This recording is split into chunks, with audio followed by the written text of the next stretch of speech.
rejoicing for now.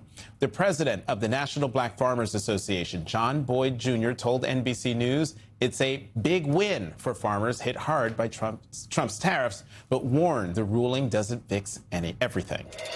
Joining us now is Virginia farmer John Boyd Jr., founder and president of the National Black Farmers Association. Mr. Boyd, thank you very much for being here.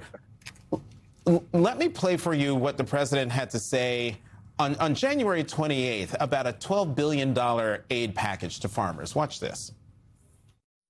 By the way, I just gave the farmers $12 billion because they were treated unfairly. We're taking in a fortune with tariffs. And I wrote them a little check about 2 weeks ago for $12 billion. Anybody in this room get any of it yet? Yes, yeah.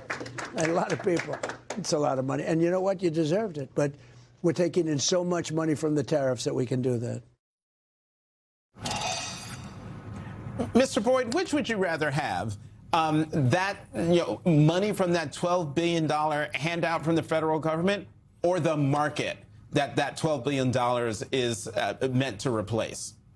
Well, first of all, thank you for having me. And definitely the market. And this was a big win for me personally, because I've been on your network telling farmers and the world how bad the president's tariffs was. And that's what this president does. He went down to Iowa and said that there was $12 billion that was paid out. People, that is a lie. The money has not been paid out, not 1 cent of it. And I just recently got an email, I think Friday, that said the sign-up period has now moved to April. The president said we're going to get the money in November. Then he said he's going to get the money in December, and then January, and then February. And now I just got an email saying that the sign-up period is now April. The president just keeps making false statements, and he's not being held accountable. This president has a problem with black leaders that speak up, or anyone that opposes anything that he says. When he came out and made that announcement, the press conference, he called those justices, two that he had appointed to the Supreme Court, lapdogs, a disgrace to their families, fools, unpatriotic. You know, that president owes a apology, man, to those justices' family, because he appointed 2 of them. And that's the kind of stuff that he does. And when he announced that $12 billion, I want the people to know that when he's watching the show, he had a roundtable for farmers and excluded me from the meeting. And nobody believed that he excluded me from the meeting until it happened to a black governor who they just invited and didn't want him at the table. That's his president's MO, and he says it's not race. They said, we're moving away from DEI, we're moving away from the black farmer issue, the small farmer issue, and that's the kind of coding they put in there.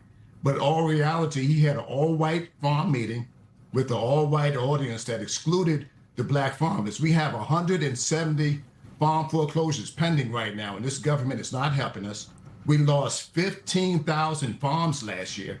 And any other country around the world, we would be calling out a farm crisis, people. Yeah.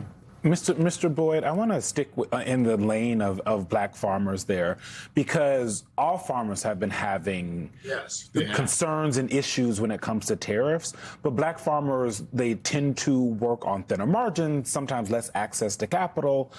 Did the tariffs exacerbate and are exacerbating pre-existing inequalities that already exist in agriculture? And does this move by the Supreme Court actually help at all? And the tariffs hurted us, and I want to explain how.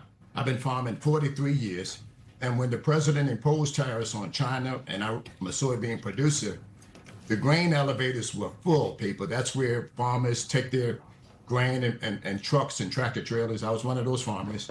And when the grain elevators became full, I had to stop my harvest. And when I stopped my harvest, the soybeans began to pop out of the pod, and I lost half of my crop.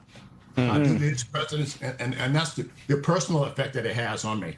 I have a $80,000 seed and fertilizer bill that I have not been able to pay, and I just struggled to make a mortgage payment. Man, this thing is real, and the president keeps saying, I love farmers.